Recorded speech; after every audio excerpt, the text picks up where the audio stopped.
প্রিয় শ্রোতাবন্ধু, বেদ পাঠশালা অনুষ্ঠানে আপনাকে স্বাগত জানাই। এই অনুষ্ঠানে আমরা জিরোমীয় ভাওবাদীর পুস্তক অধ্যয়ন করছি।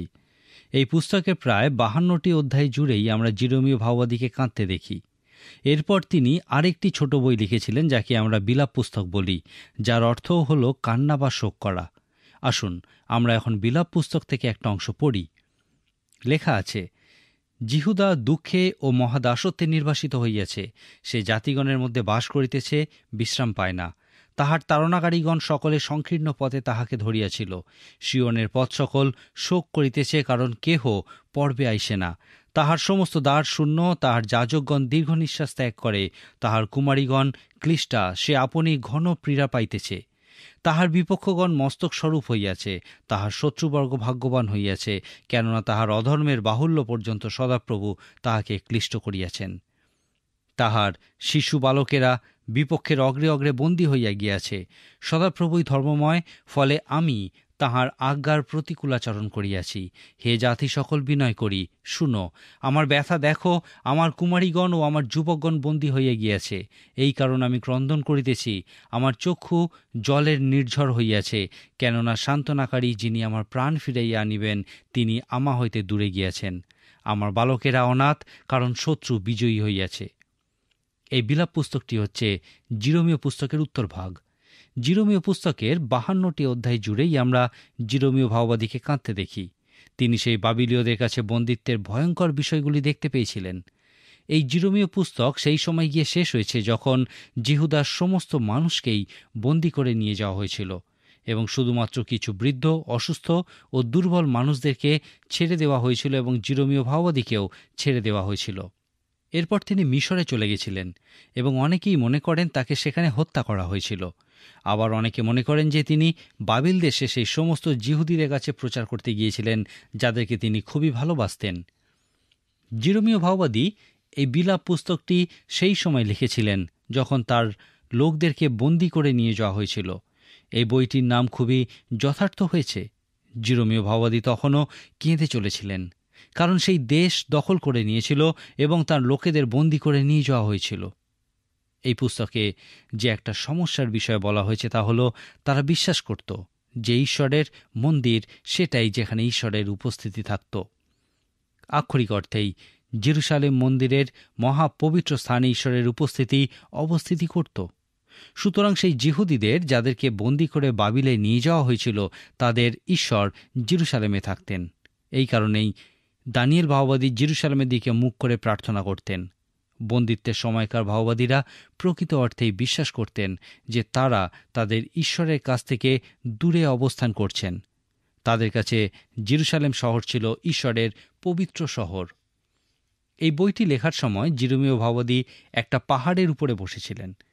সেখানে একটা জায়গা এখনও আছে আজকের দিনে, যাকে বলা হয় জিরোমীয়ের গুহা। এই গুহাটির ক্ষেত্রে সবথেকে আকর্ষণীয় বিষয় হল ইহা গলগাথা নামক পাহাড়ে অবস্থিত। অর্থাৎ জিরোমীয়ের গুহা ঠিক সেইখানে ছিল যেখানে যীশুখ্রিস্ট সমগ্র জগতের পাপের কারণে ক্রুশীয় মৃত্যুবরণ করেছিলেন। আর এই বিষয়টাই জিরোমীয় ভাওবাদীর এই পুস্তকটিকে আকর্ষণীয় করে তুলেছে। সাহিত্যরূপে এই বিলাপ পুস্তকটি একটি অন্যতম শ্রেষ্ঠ বই। এর 5টি অধ্যায় 5টি কবিতার মতো। প্রত্যেকটা অধ্যায় আলাদা আলাদা এক একটা কবিতা, এবং এদের মধ্যে 4টিকে ছন্দবদ্ধ কবিতা বলা যায়। এই কবিতাগুলি ইব্রীয় ভাষায় ছন্দবদ্ধ রূপে লেখা হয়েছিল, কিন্তু 5ম অধ্যায়টি ছন্দবদ্ধ কবিতা ছিল না। সাহিত্যের ক্ষেত্রে এটা যতটা সুন্দর, এর অনুপ্রাণিত উপদেশ এই বইটিকে আরও সুন্দর করে তুলেছে এবং পবিত্র বইগুলির সঙ্গে একই জায়গায় স্থান পেয়েছে। এই উপদেশ সেই বাবিল দেশের বন্দিত্বের ভয়াবহতাকে কেন্দ্র করেই দেওয়া হয়েছে। এই উপদেশ খুবই আবেগের সঙ্গে প্রচার করা হয়েছে। আসুন আমরা দেখি, লেখা আছে, পুরোদ্ধার সকল মৃত্তিকায় আচ্ছন্ন হইয়াছে, তিনি তাহার অর্গল নষ্ট খণ্ড খণ্ড করিয়াছেন। তাহার রাজা ও অধ্যক্ষগণ ব্যবস্থাবিহীন জাতিগণের মধ্যে থাকে। তাহার ভাওবাদীগণ সদাপ্রভু হইতে কোনো দর্শন পায় না। সিয়ন কন্যার প্রাচীনেরা মৃত্তিকায় বসিয়া আছে, নীরব হইয়া রহিয়াছে। তারা আপন আপন মস্তকে ধূলি ছড়াইয়াছে, তাহারা কোটি দেশে চট বাঁধিয়াছে। জেরুসালেম কুমারীগণ ভূমি পর্যন্ত মস্তক হেট করিতেছে। আমার নেত্রযুগল অশ্রুপাতে ক্ষীণ হইয়াছে, আমার অন্তর দগ্ধ হইতেছে। আমার জাতিরূপ কন্যার ভঙ্গ প্রযুক্ত আমার যকৃৎ মৃত্তিকায় ঢালা যাইতেছে, কেননা নগরের চকে চকে বালক বালিকা ও স্তন্যপায়ী শিশু মূর্ছাপন্ন হয়। তাহারা আপন আপন মাতাকে বলে, গম ও দ্রাক্ষারস কোথায়? কেননা তাহারা নগরের চকে চকে খড়গবিদ্ধ লোকেদের ন্যায় মূর্ছাপন্ন হয়, নিজ নিজ মাতার বক্ষস্থলে প্রাণ ত্যাগ করে। ওই জেরুসালেম কন্যে, আমি কি বলিয়া তোমার কাছে সাক্ষ্য দিব? কিসের সহিত তোমার উপমা দিব? ওই সিয়ন কুমারী, আমি তোমার সান্ত্বনার জন্য কিসের সহিত তোমার তুলনা দিব? কেননা তোমার ভঙ্গ সমুদ্রের ন্যায় বৃহৎ, তোমার চিকিৎসা করা কাহার সাধ্য? তোমার ভাওবাদীগণ তোমার নিমিত্ত অলিকতার ও মূর্খতার দর্শন পাইয়াছে। তাহারা তোমার বন্দিদশা ফিরাইবার জন্য তোমার অধর্ম ব্যক্ত করে নাই, কিন্তু তোমার নিমিত্ত অলিকতার ভাওবাণী সকল ও নির্বাসনের বিষয় সকল দর্শন করিয়াছে। যে সকল লোক তোমার নিকট দিয়া যায়, তাহারা তোমার দিকে হাততালি দেয়। তাহারা শীষ দিয়া জেরুসালেম কন্যার দিকে মাথা নাড়িয়া বলে, এ কি সেই নগর যাহা পরম সৌন্দর্যের স্থল ও সমস্ত পৃথিবীর আনন্দস্থল নামে আখ্যাত ছিল? জিরোমীয় ভাওবাদী এই বন্দিত্বের ভয়াবহতা আর বিস্তৃতভাবে ব্যাখ্যা করেছেন। লেখা আছে, হায়, সুবর্ণ কেমন মলিন হইয়াছে, বিমল কাঞ্চন কেমন বিকৃত হইয়াছে, ধর্মদামের প্রস্তরগুলি প্রতি পথের মস্তকে নিক্ষিপ্ত রইয়াছে। হায়, বহুমূল্য সিয়ন পুত্রগণ, যাহারা নির্মল কাঞ্চনের তুল্য, তাহারা মৃন্ময় ভাণ্ডের ন্যায় কুম্ভকারের হস্তকৃত বস্তুর ন্যায় গণিত হইয়াছে। যাহারা উপাদেয় দ্রব্য ভোজন করিত, তাহারা অনাথ হইয়া পথে পথে রইয়াছে। বাস্তবিক আমার জাতিরূপ কন্যার অপরাধ সেই সদমের পাপ হইতেও অধিক, যাহা এক নিমিষে উৎপাটিত হইয়াছিল, অথচ তাহার উপরে মানুষের হাত পড়ে নাই। ক্ষুধাতে নিহত লোক অপেক্ষা বরং খড়গে নিহত লোক ধন্য। সিয়নে রমণীগণ ভ্রষ্টা হইল, জিহুদার নগরসমূহে কুমারীরা ভ্রষ্টা হইল। অধ্যক্ষগণের হাত বাঁধিয়া ফাঁসি দেওয়া গেল, প্রাচীন লোকদের মুখ সমাদৃত হইল না। যুবকগণকে জাঁতা বহিত হইল, শিশুরা কাষ্ঠভারে উচট খাইল। প্রাচীনেরা পুরোদ্বারে উপবেশনে নিবৃত্ত, যুবকগণ বাদ্যবাদনে নিবৃত্ত হইয়াছে।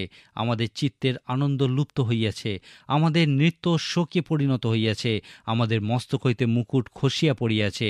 ধিক আমাদিওকে, কেননা আমরা পাপ করিয়াছি, এই জন্য আমাদের অন্তঃকরণ মূর্ছিত হইয়াছে। এই সমস্ত কারণে আমাদের চক্ষু নিস্তেজ হইয়াছে, কেননা সিয়ন পর্বত উচ্ছিন্ন স্থান হইয়াছে, শৃগালগণ তদুপরি যাতায়াত করে। হে সদাপ্রভু, তুমি অনন্তকাল সমাসীন, তোমার সিংহাসন পুরুষানুক্রমে স্থায়ী। কেন চিরতরে আমাদিওকে ভুলিয়া যাইবে? কেন এতদিন আমাদিওকে ত্যাগ করিয়া থাকিবে? হে সদাপ্রভু, তোমার প্রতি আমাদিওকে ফিরাও, তাহাতে আমরা ফিরিব।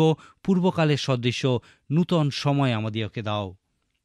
এটাই হল বিলাপ পুস্তকের দুঃখপূর্ণ উপদেশ বা প্রচার। অনেকের কাছেই এই বইটা কোনোভাবেই প্রিয় বই নয়, কারণ তারা এই বইটাতে শুধুমাত্র দুঃখ, কষ্ট, হতাশা, বেদনার বিষয় দেখতে পান। কিন্তু আশ্চর্যের বিষয় হলো, এত হতাশা, বেদনা, দুঃখ, কষ্টের কথার মধ্যেও জিরোমীয় ভাওবাদী একটা আশার আলো দেখিয়েছেন। এই বইয়ের 3 অধ্যায়ে তিনি মসীহ সম্পর্কিত খুব সুন্দর একটা সত্যের প্রকাশ করেছেন। এই বইয়ের 3 অধ্যায়ে আমরা দেখি তিনি বলেছেন, তিনি আমাকে তিক্ততায় পূর্ণ করিয়াছেন, আমাকে নাকদানায় পূরিত করিয়াছেন। তিনি কঙ্কর দ্বারা আমার দন্ত ভাঙিয়াছেন, আমাকে ভস্যে আচ্ছাদন করিয়াছেন। তুমি আমার প্রাণ শান্তি হইতে দূর করিয়াছ, আমি মঙ্গল ভুলিয়া গিয়াছি। আমি কহিলাম, আমার বল ও সদাপ্রভুতে আমার প্রত্যাশা নষ্ট হইয়াছে। স্মরণ করো আমার দুঃখ, আমার দুর্দশার নাকদানা ও বিষ। আমার প্রাণ নিত্য তাহার স্মরণে রাখিতেছে, আমার অন্তরে অবসন্ন হইতেছে। আমি পুনর্বার ইহা মনে করি, তাই আমার প্রত্যাশা আছে। এখন এটা শুনতে মনে হয় যেন তিনি খুবই হতাশাচ্ছন্ন, কিন্তু তারপরেই আবার তিনি ইতিবাচক কথা বলেছেন। সদাপ্রভুর বিবিধ দয়ার গুণে আমরা নষ্ট হই নাই, কেননা তাঁহার বিবিধ করুণা শেষ হয় নাই। নতুন নতুন করুণার প্রতি প্রভাতে তোমার বিশ্বস্ততা মহৎ। আমার প্রাণ বলে, সদাপ্রভুই আমার অধিকার, এই জন্য আমি তাহাতে প্রত্যাশা করিব। সদাপ্রভু মঙ্গলস্বরূপ, তাহার আকাঙ্ক্ষীদের পক্ষে, তাহার অন্বেষী প্রাণের পক্ষে। সদাপ্রভুর পরিত্রাণে প্রত্যাশা করা, নীরবে অপেক্ষা করা, ইহাই মঙ্গল। যৌবনকালে জোয়ালি বহন করা মানুষের মঙ্গল। সে একাকী বসুক, নীরব থাকুক, কারণ তিনি তাহার স্কন্ধে জোয়ালি রাখিয়াছেন। সে ধুলাতে মুখ দিউক, তবে প্রত্যাশা হইলে হইতে পারে। সে আপন প্রহারকের কাছে গাল পাতিয়া দিউক, অপমানে পরিপূর্ণ হোক, কেননা প্রভু চিরতরে পরিত্যাগ করিবেন না। যদ্যপি মনস্তাপ দেন, তথাপি আপন প্রচুর দয়ানুসারে করুণা করিবেন, কেননা তিনি অন্তরের সহিত দুঃখ দেন না, মনুষ্য সন্তানগণকে শোকার্ত করেন না। এই অধ্যায়টির মাঝখানে জিরোমীয় ভাববাদী কি বলতে চেয়েছেন তা কি আপনি লক্ষ্য করলেন? তিনি সেই গলগাতা পাহাড়ে তার গুহাতে বসে শোকে কাঁদতে কাঁদতে ঈশ্বরের কাছ থেকে একটা সত্য বিষয় লাভ করেছিলেন। তিনি আশার একটা কিরণের কথা বলেছেন। সেই আশার কিরণ কি? সেই আশার কিরণ হলো নতুন নতুন করুণা প্রতিপ্রভাতে তোমার বিশ্বস্ততা মহৎ। সেই গুহাতে জিরোমীয় ভাববাদীর কাছে যে সত্য প্রকাশিত হয়েছিল তা হলো ঈশ্বর আমাদের প্রতি তাঁর ভালোবাসা কখনোই রুদ্ধ করেন না। তিনি বলেছেন আমাদের একমাত্র আশা হলো ঈশ্বরের প্রেম। যখন সেই লোকদেরকে শৃঙ্খলাবদ্ধ করে বন্দিত্বের জন্য নিয়ে যাওয়া হচ্ছিল, তখন তিনি তাদের কাছে একটা অভূতপূর্ব প্রচার করেছিলেন। তিনি বলেছিলেন, ধনবান ব্যক্তি, জ্ঞানবান ব্যক্তি, সবল ব্যক্তি, তোমরা তোমাদের সম্পদ, জ্ঞান বা শক্তির উল্লাসিত হইও না, নিজেদেরকে গৌরবান্বিত করিও না, কিন্তু ঈশ্বরেরই গৌরব করো। তোমাদের কাছে এখন একমাত্র ঈশ্বরই আছেন। তোমাদের উচিত তাঁর কাছে আসা এবং তাঁর মধ্যেই তোমাদের সম্পূর্ণতার অন্বেষণ করা। কিভাবে তারা তা করতে পারে এই বিষয়ে তিনি বলেছেন, ঈশ্বরের গুণাবলীগুলি জানার চেষ্টা করো, কারণ ইহাই এই পৃথিবীতে স্বর্গস্থ ঈশ্বরকে প্রকাশ করে। যখন তারা সেই বন্দিরূপে বাবিল দেশে যাচ্ছিল, তখন এটাই ছিল তাদের কাছে একমাত্র আশা। এখন আকর্ষণীয় বিষয়টি হলো, জিরোমীয় ভাববাদী সেই গুহাতে বসে এই সত্য জানতে পেরেছিলেন যে ঈশ্বর তাঁর ভালোবাসা কখনোই আমাদের প্রতি রুদ্ধ করেন না। যাই ঘটুক না কেন, তিনি আমাদেরকে ভালোবাসেন এবং আমাদেরকে তিনি যে কোনোভাবে যে কোনো দিন উদ্ধার করবেন। সেই চরম দুঃখের মধ্যে জিরোমীয় ভাববাদীর কাছে এই সত্যই প্রকাশিত হয়েছিল। হয়তো আমাদের বিশ্বাসের অভাব আছে, তার অর্থ এই নয় যে ঈশ্বর বিশ্বস্ত নন। তিনি প্রকৃতই বিশ্বস্ত ঈশ্বর এবং তাঁর উপর প্রকৃতই নির্ভর করা যায়। তিনি আমাদেরকে সর্বদা সমস্ত পরিস্থিতিতেই ভালোবাসেন। আজকে ঈশ্বর আমাদেরকেও নিশ্চিতভাবে বলছেন, আমি তোমাকে সর্বদা ভালোবাসি। তাঁর ভালোবাসা স্বীকার করুন। প্রিয় শ্রোতা বন্ধু, এই অনুষ্ঠানে আমরা এখন ভাববাদীদের পুস্তকগুলি অধ্যয়ন করছি। বাইবেলে পুরাতন নিয়মের এই অংশটাই হলো সব থেকে বড় অংশ। আমরা এখন জিরোমীয় ভাববাদীর সেই খুবই সুন্দর ও মহান অনুপ্রেরণা দানকারী কবিতা বিলাপ পুস্তক অধ্যয়ন করছি। পবিত্র শাস্ত্র অধ্যয়ন করার সময় আপনি প্রায়শই নিঃস্বার্থ ভালোবাসা, যা ঈশ্বর নিজে, সেই ভালোবাসার বিষয়ে দেখতে পাবেন। যে কোনো প্রকার ভালোবাসাই এই ভালোবাসার অন্তর্গত নয় এবং পবিত্র শাস্ত্র ঈশ্বরই প্রেম এই কথাটি বলার মধ্যে দিয়ে যে কোনো ভালোবাসাকেই বুঝায় না। পবিত্র শাস্ত্র বলে যে ঈশ্বর হচ্ছেন আত্মা, কিন্তু তার অর্থ এই নয় যে কোনো আত্মিক বিষয়ই ঈশ্বর। যে কোনো আত্মিক বিষয়ই পবিত্র আত্মা নয়। একইভাবে সমস্ত কিছুই যাকে ভালোবাসা বলা হয় তা ঈশ্বর নয়, কিন্তু এক প্রকার বিশেষ গুণগত মানসম্পন্ন ভালোবাসা আছে যা ঈশ্বর নিজে।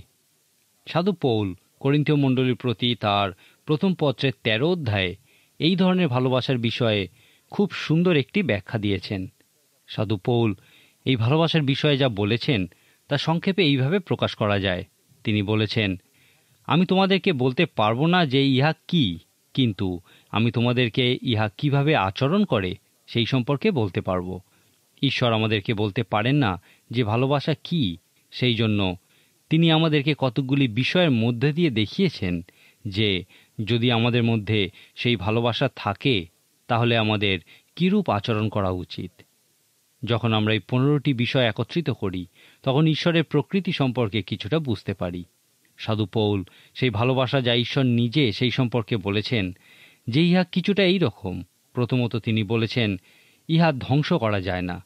যদি অন্য কারোর জন্য আপনার হৃদয়ে এই রকম ভালোবাসা থাকে, তাহলে আপনি তাদেরকে বলতে পারবেন, তোমরা আমাকে কখনোই তোমাদেরকে ভালোবাসতে আটকাতে পারবে না, কারণ আমি তোমাদেরকে ঈশ্বরের ভালোবাসায় ভালোবাসি। ঈশ্বরের এই ভালোবাসা খুবই সবল ও ক্ষমতাশালী এবং ইহা ধ্বংস করা যায় না। সাধু পৌল এই ভালোবাসার বিষয়ে আরও বলেছেন যে ইহা নিঃশর্ত ভালোবাসা। মানুষের ভালোবাসাকে ধ্বংস করা যায়, কারণ ইহা শর্ত সাপেক্ষ ভালোবাসা। মানুষ কোনো একটি অভিপ্রায়ে বা উদ্দেশ্যে ভালোবাসে। আমরা মানুষকে তাদের কাজের উপর ভিত্তি করে ভালোবেসে থাকি। যখন কেউ আমাদের জন্য অনেক কিছু করে থাকে, তখন আমরা তাকে ভালোবাসি। আমরা ভালোবাসার পরিবর্তে কিছু পেতে চাই, আর যখন আমরা কিছু পাই না, তখন আমরা ভালোবাসাও বন্ধ করে দিই। এখন আমি আপনাকে একটা বিষয় পরীক্ষা করতে বলবো। আপনি যতজনকে ভালোবাসেন তার একটা তালিকা তৈরি করুন। এরপর দেখুন সেই তালিকায় এমন কতজন আছেন যারা আপনার জন্য কোনোদিন কিছু করেনি। এমন কতজন আছে যারা আপনাকে শুধুই অপমান করেছে, আপনার সমালোচনা করেছে। আমরা সাধারণত তাদেরকেই ভালোবাসি যারা আমাদেরকে ভালোবাসে। আমরা অন্যকে শর্ত সাপেক্ষে ভালোবাসি, কিন্তু ঈশ্বরের ভালোবাসা শর্তাধীন নয়, আর এই কারণেই তার ভালোবাসা ধ্বংস করা যায় না। ঈশ্বরের এই নিঃশর্ত ভালোবাসা যা ধ্বংস করা যায় না, তা আমাদেরকে অনুপ্রেরণাও দান করে। যখন আপনি কাউকে এই রকম ভালোবাসায় ভালোবাসবেন, তখন আপনি তাকে নিজের উপরে বিশ্বাস করার অনুপ্রেরণা দান করেন। সাধু পৌল বলেছেন, ভালোবাসা সকলই প্রত্যাশা করে ও বিশ্বাস করে। এই কথা বলার মধ্যে দিয়ে তিনি এই অর্থই প্রকাশ করতে চেয়েছিলেন। এই জন্যেই ঈশ্বরের ভালোবাসা সমস্ত কিছুই সহ্য করতে পারে। এই নিঃশর্ত ভালোবাসা তার ভালোবাসার পাত্রের জন্য সর্বদা সবথেকে ভালো বিষয়ের প্রত্যাশা করে এবং সবথেকে ভালো বিষয়ে বিশ্বাসও করে। যখন আপনি কাউকে এই মতো ভালোবাসবেন, তখন কিছুদিনের মধ্যেই তিনিও নিজের উপরে সবথেকে ভালো বিষয়গুলির প্রত্যাশা করবেন এবং তা বিশ্বাস করা শুরু করবেন। আমি একজন প্রচারকের বিষয়ে শুনেছিলাম। তিনি যখন যুবক ছিলেন, তখন নিজের হীনমন্যতায় ভুগতেন। তিনি মনে করতেন যে তার পক্ষে কিছুই করা সম্ভব নয় এবং তিনি চাইতেন যেন মানুষ তাকে ভালোবাসে। আর তিনি এমন একজনকে পেয়েছিলেন যে তিনি তাকে প্রকৃতই ভালোবাসতেন। তিনি তাকে কোনো শর্ত সাপেক্ষে নয়, কিন্তু সম্পূর্ণ নিঃস্বার্থে ভালোবাসতেন। তার ভালোবাসা ছিল সম্পূর্ণ নিঃস্বার্থ ভালোবাসা। আর এই ভালোবাসার জন্যেই সেই প্রচারক বিশ্বাস করেছিলেন যে তিনিও জীবনে কিছু করতে পারেন। সেই নিঃস্বার্থ ভালোবাসা তার জীবনে প্রকৃতই অনুপ্রেরণা দান করেছিল। সাধু পৌল এই নিঃস্বার্থ সম্পূর্ণ আত্মত্যাগী ভালোবাসা সম্পর্কে আরও বলেছেন যে ইহা সম্পূর্ণ অপ্রতিরোধ্য। যারা এই ভালোবাসার অভিজ্ঞতা লাভ করেছে, তারা এই বিষয়টি সঠিক অনুধাবন করতে পারবে। এই আত্মত্যাগী ভালোবাসা হচ্ছে অপ্রতিরোধ্য, আর এই কারণেই এই ভালোবাসা কখনো ব্যর্থ হয় না। জিরোমীয় ভাওবাদী সাধু পৌলের থেকে কয়েকশো বছর আগে এই পৃথিবীতে বসবাস করেছিলেন। যীশু খ্রিস্ট যেখানে ক্রুশীয় মৃত্যুবরণ করেছিলেন, তার অনেক বছর আগে জিরোমীয় ভাওবাদী সেইখানে একটি গুহায় বসে ইসরায়েল জাতির জন্য শোক করেছিলেন। কিন্তু তারপর সেইখানে তার কাছে সেই মহান সত্য প্রকাশিত হয়েছিল। ঈশ্বর আমাদের প্রতি তার ভালোবাসা কখনো রুদ্ধ করেন না। ঈশ্বর আমাদের প্রতি সর্বদা বিশ্বস্ত থাকেন।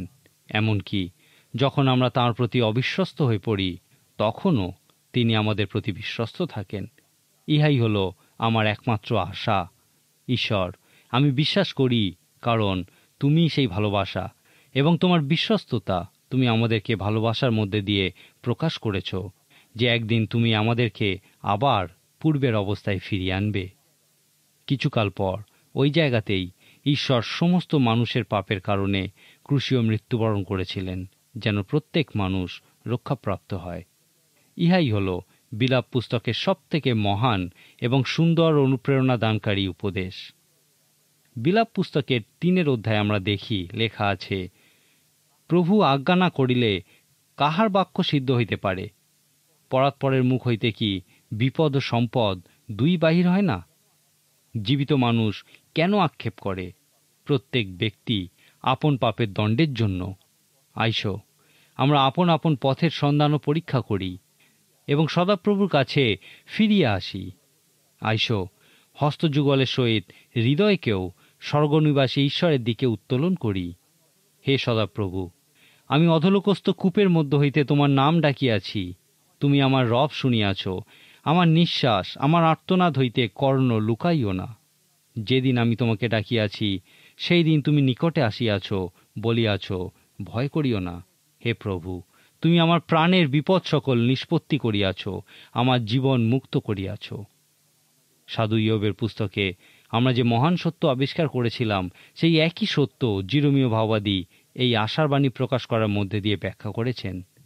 বিলাপ পুস্তকের 3 অধ্যায়ে জিরোমীয় ভাওবাদী বলেছেন, ঈশ্বরের কাছ থেকেই বিপদ ও সম্পদ দুই আসে। জীবিত মানুষ কেন তার পাপের শাস্তির জন্য আক্ষেপ করে?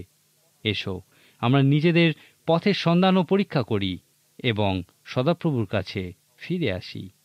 জিরোমীয় ভাওবাদীর প্রচারের ইহা একটি বিশেষ অংশ। আপনার নিশ্চয়ই মনে আছে যে আমরা বলেছিলাম সেই সময় ঈশ্বরের লোকেরা পৌত্তলিকতায় সম্পূর্ণ মত্ত হয়েছিল। তাদের পাপের কোনো সীমা ছিল না। এমনকি সেই সব যাজক ও ভাওবাদীরাও মন্দতায় পরিপূর্ণ হয়েছিল। জিরোমীয় ভাওবাদী সেবা কাজের প্রারম্ভিক পর্যায়ে সেই যোশীয় রাজার সময় তারা এমন জায়গায় পৌঁছেছিল যে সেখানে তারা পবিত্র শাস্ত্রের কথাও সম্পূর্ণ ভুলে গেছিল।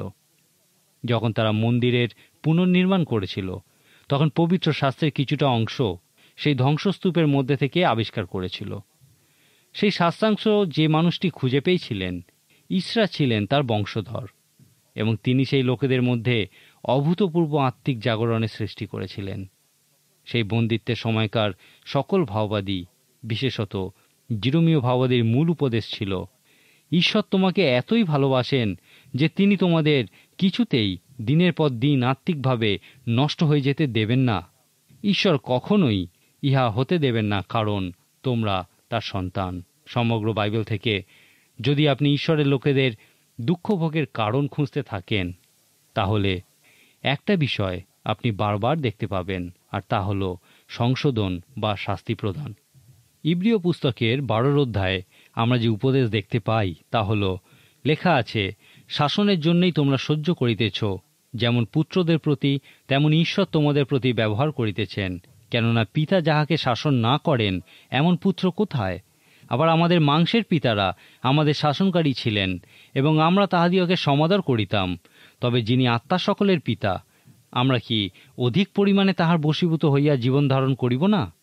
উহাদের যেমন বিহিত বোধ হইত, তেমনই শাসন করিতেন, কিন্তু ইনি হিতের নিমিত্তই করিতেছেন, যেন আমরা তাহার পবিত্রতার ভাগী হই।